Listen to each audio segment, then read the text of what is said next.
नमस्कार। मुद्दे की बात पे आप सभी का स्वागत है। मैं हूं आपके साथ यशी शुक्ला और आज बात करेंगे जहरीला पानी मौत का कारोबार।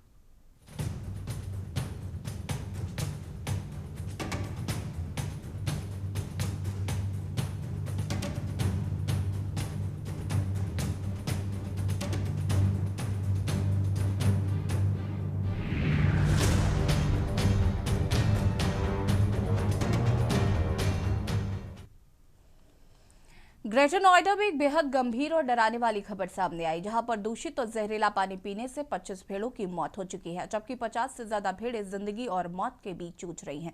ये कोई प्राकृतिक हादसा नहीं है, ये इंसानी लापरवाही, ये औद्योगिक जहर और ये प्रशासनिक अनदेखी का नतीजा है। ग्रेटर नोएडा के दनकौर थाना क्षेत्र में एक फैक्ट्री से निकल रहा था जहरीला और रासायनिक दूषित पानी। पास के इलाके में चल रही भेड़ों ने जैसे ही ये पानी पिया, कुछ ही मिनटों में उनकी हालत बिगड़ने लगी।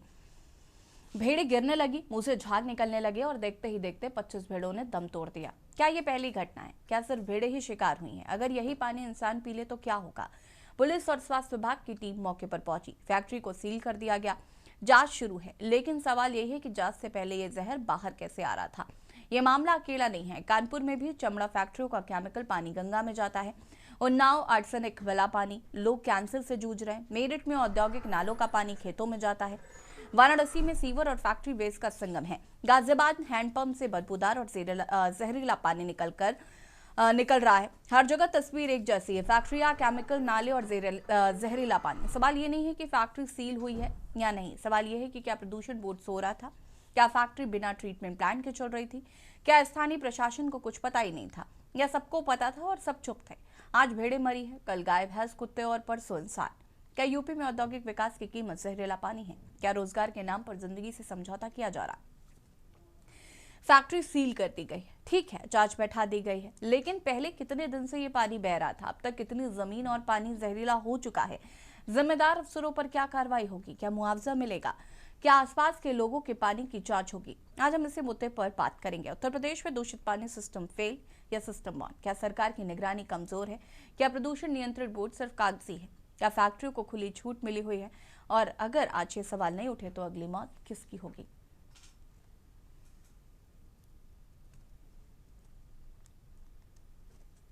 राजस्थान में क्या हुआ ये भेड़ों के साथ? क्या हुआ? बालाराम जी कहाँ के रहने वाले हो? राजस्थान में क्या हुआ ये भेड़ों के साथ? क्या हुआ? तेजाब का पानी पीने से उनकी मौत हो गई। सामने पड़ी।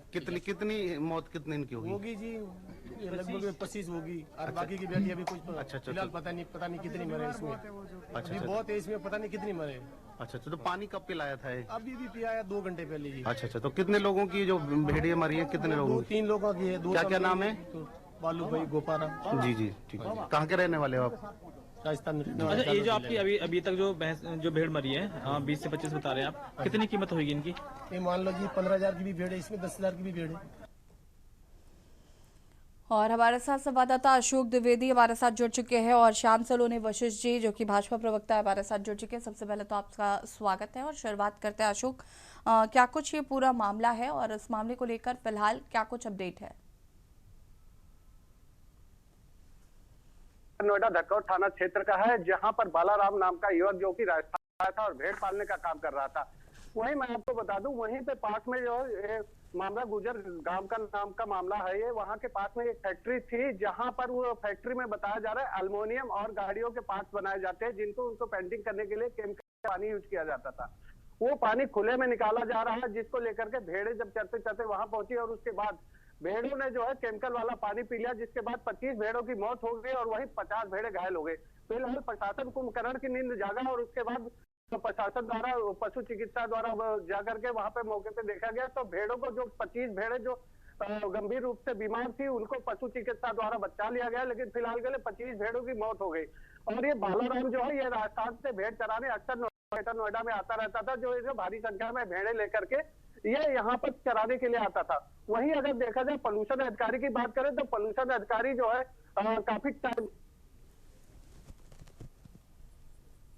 मिला, लेकिन वायु प्रदूषण देखने को मिला है। लेकिन इस पे अधिकारी कहते हैं हम काम कर रहे हैं, लेकिन उसके बावजूद भी ऐसी अगर देखा जाए तो जल प्रदूषण हुआ या वायु प्रदूषण हुआ या कूड़े कचरे का ढेर इकट्ठा करके रखते हैं, इसके ये सब प्रदूषणों पे जो है अधिकारी ध्यान नहीं देते। जब कोई बड़ी हो जाती कार्रवाई करना शुरू करते हैं। यसी हाँ बिल्कुल, अगर हम बात करें तो फिलहाल क्या इसको लेकर जांच की जा रही है? जिस तरीके से भेड़ें मरी हैं, कितना पानी दूषित हो चुका है और आगे को लेकर फैक्ट्री बंद करा देना क्या एक इसका स्थायी सोल्यूशन है? यसी बिल्कुल, मैंने जैसे आपको पहले बताया, यहाँ के जो पोल्यूशन अधिकारी हैं या जो अधिकारी है वो कुंभकर्ण की नींद पहले सोते रहते हैं। जब बड़ा हादसा हो जाता है उसके बाद उनकी नींद खुलती है, वो फैक्ट्री सील करने का कार्रवाई चालू करते हैं। लेकिन उससे पहले जैसे आपको पहले बताया, अल्मोनियम और गाड़ियों के पार्ट बनाए जाते थे जिन पे कलर करने के लिए केमिकल वाला पानी जो है खुले में निकाला जाता था। इससे पहले प्रशासन द्वारा इस पे कोई ध्यान नहीं दिया गया और न फैक्ट्री के ऊपर कोई कार्रवाई हुई। तो अगर देखा जाए तो फैक्ट्री प्रशासन का भी जिम्मेदारी है और दूसरी जिम्मेदारी जो है वो पोल्यूशन अधिकारी की जिम्मेदारी है, जो जगह जगह जाकर के पोल्यूशन को नियंत्रण करने की बात तो करते हैं, लेकिन वो कहीं ना कहीं देखा जाए तो वो कागजों में ही दबके रह जाता है। तो अगर देखा जाए तो पोल्यूशन अधिकारी की सबसे बड़ी लापरवाही मानी वही। अगर ग्रेटर नोएडा प्रशासन की बात करें तो ग्रेटर नोएडा प्रशासन भी कुंभकर्ण की नींद सोता रहता है। और कहीं ना कहीं अगर देखा जाए, आज ये जो बड़ा हादसा हुआ है, 25 भेड़ें मरी है, ऐसा और भी हादसा हो सकता था, लेकिन फिलहाल के लिए 25 भेड़ों का हादसा, 25 भेड़ों के हादसा होने के बाद फैक्ट्री को सील कर दिया गया और फैक्ट्री के ऊपर कार्रवाई करने की बात कही जा रही है। ठीक है, श्याम सलोने वशिष्ठ जी हमारे साथ जुड़े हुए। श्याम सलोने जी, ये जो मामला निकलकर सामने आया, लगातार हम देख रहे हैं दूषित पानी की वजह से लोगों को कई समस्याओं का सामना करना पड़ रहा है। कल गाजीपुर की खबर पर भी हम चर्चा कर रहे थे, जहां पर कहीं ना कहीं ये माना जा रहा है कि दूषित पानी ही एक बड़ा कारण है जो बच्चों के विकलांग होने का कारण बन रहा है। और आज ये जो खबर आई है, ये भी कल खबर आई थी कि 50 भेड़ें जो है वो जहरीला पानी पीने से 25 भेड़ों की मौत हो गई और बाकी की 50 गंभीर अवस्था में है। कैसे प्रदूषण नियंत्रण बोर्ड को इसकी जानकारी नहीं लगती? इस तरीके की फैक्ट्रियां संचालित जो भेड़ों के लिए इतनी नुकसानदायक है, और अगर यही पानी इंसान पी ले तो क्या स्थिति होगी? यशी जी, आपको मेरा राधे राधे, साथी मित्र को भी मेरा राधे राधे। देखिए यशी जी, आज हम महसूस कर रहे हैं कि इंसान के लिए पैसा सब कुछ हो गया है, एक ईमान बन गया केवल पैसा। न किसी की जिंदगी से कोई परवाह है, ना किसी से कोई लगाव है, सिर्फ पैसे के पीछे आदमी अब एक मशीन बन के रहे। मानवता जैसे तार तार हो रही है। सरकार कितनी सख्ती करती है। हम पिछले 2017 से जब से पूज्य महाराज जी ने उत्तर प्रदेश की कमान संभाली, हम देख रहे हैं कि कितने तरीके से कितनी सख्तियां की हुई है, कितने लोगों पर हम लोग अंकुश लगाते हैं, कितने अपराधों में उनको जेल भेजा जाता है, फिर भी इंसान सुधर नहीं रहा, इंसानियत खत्म हो चुकी है। आज देखिए, अभी कल गाजीपुर का हमने आपके साथ बैठे थे, आज ये नोएडा वाला प्रकरण कितना गंभीर प्रकरण है। एक व्यक्ति जब फैक्ट्री लगाते हैं, ये तो फैक्ट्री है, आजकल तो किसान भी उसी रास्ते पर निकले हैं। जो भी जितनी भी फसलें हो रही है, जितनी भी सब्जियां हो रही है, सब कीटनाशक, सब में केमिकल का इस्तेमाल हो रहा है। एक दिन में लौकी को बड़ा करेंगे, एक दिन में सब्जियों को मतलब पैसा कमाने के लिए। इनके खिलाफ कार्रवाई इनको खुद सोचना चाहिए कि भाई हम किसके लिए कर रहे हैं। सरकार कहाँ कहाँ जाएगी? सरकार पूरी सख्ती कर रही है। मुझे कि मैं विपक्ष के नेता की बात सुन रही हूँ। नहीं, मैं विपक्ष की, हम देखिए भारतीय जनता पार्टी सच्चाई स्वीकार करती है। हमने कहा ना कि हम बहुत सख्ती करते हैं, हम जेल भेजते हैं लोगों को, हम अधिकारियों बार बार कहते हैं, अधिकारियों के खिलाफ कार्रवाई करते हैं। और वहां जो तैनात अधिकारी है, जो पॉल्यूशन अधिकारी है, उसकी जिम्मेदारी बनती है, वहां के जो भी संबंधित अधिकारी उनकी जिम्मेदारी है। ये सरकार को बदनाम क्यों करते हैं? सरकार इतना सख्ती करती है, उसके बाद भी केवल फैक्ट्री सील करना ठीक नहीं है। फैक्ट्री के मालिकों के खिलाफ कार्रवाई हो, उनको जेल भेजा जाए। और जो भेड़ मरी है गरीब की, उनको भी मुआवजा देना चाहिए। पूज्य महाराज जी ने कसम खा रखी है, 0 टॉलरेंस चलेगा, यहाँ पर सबको न्याय मिलना चाहिए, सबको जीवन मिलना चाहिए। ये महाराज जी के सिद्धांतों पर किसी न किसी रूप में पलीता लगाते हैं ऐसे अधिकारी जिनका उद्देश्य केवल पैसा कमाना रह गया है। इनके खिलाफ भी सख्त कार्रवाई की जानी चाहिए। मैं सरकार से भी मांग करता हूं, क्योंकि ऐसी सरकार, योगी आदित्यनाथ जैसी सरकार हमने देखी नहीं है। इतनी शानदार सरकार है, लेकिन कुछ लोग इसको पलीता लगा रहे हैं सिर्फ पैसे के लिए। बहुत बड़ा प्रदेश है यशी जी, 25 करोड़ भारतीय निवास करते हैं उत्तर प्रदेश में। 25 करोड़ भारतीयों को जो बीमारी हालत में मिले थे योगी, उनको कहते संभाला है।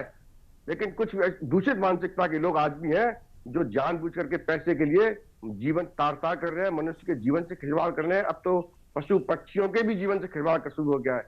इनके खिलाफ कार्रवाई होनी चाहिए और हम खिलाफ है, योगी सरकार के खिलाफ कार्रवाई हो रही है और आगे भी और भी जितने भी होंगे सबके खिलाफ कार्रवाई होगी, और इसमें ऐसी कार्रवाई होगी यशी जी कि और जो फैक्ट्री के मालिक हैं शायद वो सबक ले लेंगे और अपना सुधार करेंगे। प्रदीप सारंग सोशल एक्टिविस्ट हमारे साथ जुड़ गए हैं, शानू सिंह पशु प्रेमी हमारे साथ जुड़ चुके हैं। आप दोनों का भी बहुत बहुत स्वागत। प्रदीप सारंग जी, ये जो 50 से ज़्यादा भेड़ें घायल हैं, गंभीर अवस्था में हैं, 25 भेड़ों की मौत हो गई है, क्या कुछ कहना है? ये दूषित पानी की वजह से जो लोगों को समस्याएं हो रही, और ये एक बड़ा विषय बन रहा है, लगातार दूषित पानी लोगों को मिल रहा है जिसकी वजह से खामियाजा भुगतना पड़ रहा है, और मेन कारण इंडस्ट्रीज और उनका पानी जो केमिकल है वो पानी में मिलता है और फिर इस तरीके की घटनाएं हो रही हैं। क्या कुछ कहना है इस पर?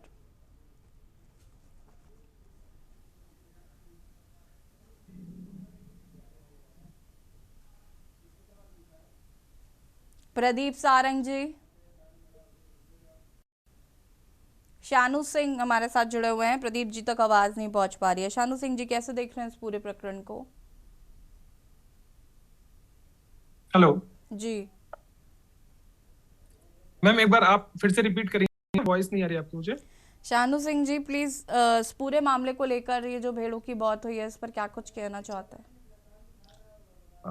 मैम, पूरे मामले को देखकर सबसे बड़ी बात तो ये है कि जब कोई भी व्यक्ति कहीं पे भी फैक्ट्री लगा रहा होता है आज की डेट पे, तो उसे बहुत से डिपार्टमेंट से एनओसी लेके आनी पड़ती है, जिसमें सबसे अहम एनओसी है पोल्यूशन डिपार्टमेंट की। अगर ये फैक्ट्री किसी गांव के आसपास लगी है तो हमारे यहाँ 1986 का एक नियम है कि पोल्यूशन कंट्रोल बोर्ड से सीपीसीबी में उस फैक्ट्री के पास एनओसी होगी। कोई भी फैक्ट्री अपनी केमिकल युक्त पानी बाहर नहीं छोड़ सकती है, उसके पास ट्रीटमेंट प्लांट होना चाहिए। और अगर इस फैक्ट्री का पानी बाहर जा रहा था तो जो भी अधिकारी हैं जिन्हें से इन्हें एनओसी प्राप्त हुई होगी वो जांच के दायरे में है, क्योंकि ये फैक्ट्री पुरानी होगी। जैसा मैंने न्यूज में देखा है कि ये केमिकल को गलाने का कार्य कर रही थी, यानी केमिकल खुद में एक जहर है, उसको गलाने के लिए उससे बड़ा जहर यूज किया जा रहा होगा। वो पानी डायरेक्ट खेतों पे जा रहा है, यानी बाहर आ रहा है, जिससे फसल तो बर्बाद हो रही होगी, ये जानवरों ने पिया या आसपास लेने वाले लोगों को भी इससे नुकसान हो सकता था। तो सबसे बड़ी जांच का मुद्दा मेरे हिसाब से तो ये है कि ये जहां से एनओसी इनको मिलनी थी वो एनओसी ने कैसे प्राप्त, उसके बाद ये फैक्ट्री चल कैसे रही थी। अब आती बात की 50 भेड़ों की मौत हो गई। एक किसान राजस्थान से नोएडा की तरफ आता है अपनी भेड़ें चरा के अपना जीवन यापन करने के लिए, उसकी 50 भेड़ें चरते में मौत हो जाती हैं। आप सोचिए उसके ऊपर क्या गुजर रही होगी। अभी हो सकता है उसने किसी दूसरे की भेड़ें ले रखी हो चरवाहे के रूप में, वो लेके आया हो। तो इस पे एक जांच होनी चाहिए, और ऐसी इसके अलावा अन्य जो भी फैक्ट्रियां हैं जहां पे ऐसा कुछ भी चल रहा है, इन सबको जांच से बंद कराना चाहिए, उसके बाद ही इन पे होना चाहिए, क्योंकि ट्रीटमेंट प्लांट मैंडेटरी है इन चीजों के लिए। लेकिन देखिए, सवाल तो प्रदूषण बोर्ड का है ही कि उनको व्यवस्थाएं करनी चाहिए या इस तरीके की, जैसा कि आपने एनओसी का जिक्र किया। मैडम, कागजों पे उनके पास सारी व्यवस्थाएं होंगी, कागजों पे उस फैक्ट्री के पास सारी व्यवस्था होगी, क्योंकि वो चल रही है, उसका एनओसी भी होगी डिपार्टमेंट से, उसके पास प्लांट भी दिख रहा होगा। लेकिन एक्चुअल धरातल पे क्या नहीं मिला। जब आज घटना घट गई तब पता चला कि वहां क्या था। ये फैक्ट्री तो काफी पहले से चल रही होगी। वशिष्ठ जी बताइए, कौन दे रहा है एनओसी? ऐसी फैक्ट्रीज को कौन दे रहा है, और ऐसे जो भ्रष्ट लोग हैं उनको क्यों रखा हुआ है विभाग में? क्यों ऐसे लोगों पर कार्रवाई नहीं होती? देखिए, मुझे प्रशांत सलोनी जी, मैं पहले बहुत स्पष्ट बता दूं, मुझसे ये बिल्कुल मत कहिएगा कि कार्रवाई होनी चाहिए। कार्रवाई होगी, और हमारी सरकार किसी को बख्शती नहीं। मैं बहुत ज्यादा फेडअप हो चुकी हूँ उन सब बातों से। मुझे सिर्फ ये बताइए कि क्यों नहीं हो रही है कार्रवाई ऐसे लोगों को, और जब ऐसे प्रकरण आते हैं उसके बाद फैक्ट्री सील कर दी, इतिश्री कर ली। अरे जो जिम्मेदार है उन पर तो कार्रवाई हो। कार्रवाई हुई है यशी जी, हम वही तो बोल रहे हैं, कार्रवाई हुई है। कार्रवाई नहीं हुई होती तो फैक्ट्री सील कैसे हो जाती? रही बात एनओसी की, मैं आपको बता दूं, अरे जिन्होंने उसको एनओसी दी, जो अधिकारियों को पता था कि उधर फैक्ट्री संचालित है, ऐसा केमिकल मिल सकता है, तमाम चीजें कागजों पर सब कुछ ठीक हो जाना, धरातल पर नहीं होता ना श्याम सलोनी जी। दिक्कत तो यही है। अरे मैं यशी जी, मेरी बात को तो सुनिए। आप जब कोई एक फैक्ट्री खोलने जाती हैं, कोई प्रपोजल लेते हैं, तो उस समय आप वो उसके मानदंड पर खड़े उतरते हैं। जो भी अधिकारी देखते हैं कि भाई ये हमको ला करके आइए, जो चीजें वो मांगते हैं वो सब डॉक्यूमेंट आप दे देते हो, उसके बाद एनओसी मिलती है। लेकिन प्रोडक्ट बनने के बाद कंपनी तैयार होने के बाद आप उसमें कैसे करना है, ये उस कमी आ जाती है अधिकारियों की। अधिकारियों को एक बार बीच बीच में जाकर चेक करना चाहिए जो हमने मानदंडों के आधार पर एनओसी दी है, क्या ये उसके आधार पर कि नहीं। नहीं यदि श्याम नहीं जी, कर रहे तो मैं आपकी बात को मानता हूं, पर इसमें एक बात कहना चाहूंगा। ये जो भी एनओसियां होती हैं वो एनुअली रिन्यूअल होती हैं या पर 6 मंथ में विजिट होती है कि क्या ट्रीटमेंट वर्किंग में है या पानी कहाँ जा रहा है या जो भी लेड या जो भी केमिकल यूज हो रहा है वो किस तरह से जा रहा है। तो ये फैक्ट्री पहले की होगी, और अगर पानी बाहर आ रहा था तो मुझे लगता है डिपार्टमेंट को पता होगा कि पानी बाहर आ रहा है। मैं जो बोल रहा हूँ वही आप बोल रहे हो। आपके शब्द मेरे शब्द थोड़े अलग हो सकते हैं लेकिन भाव एक ही है।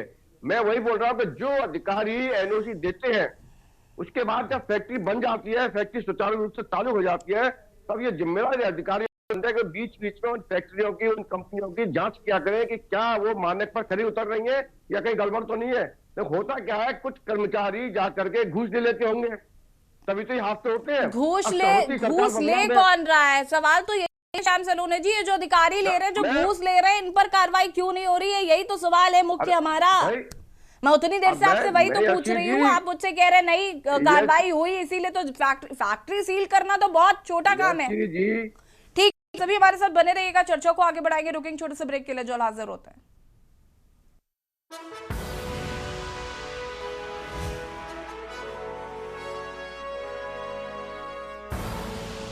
आप देख रहे हैं के न्यूज, खबरों का।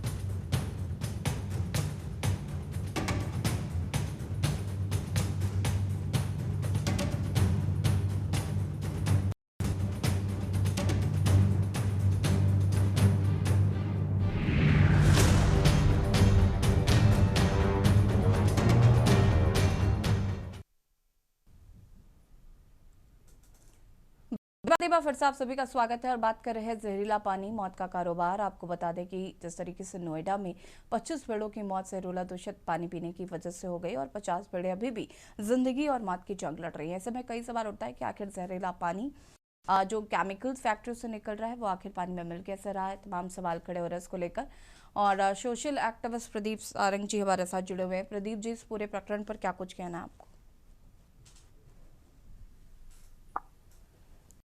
अनम्यूट कीजिए।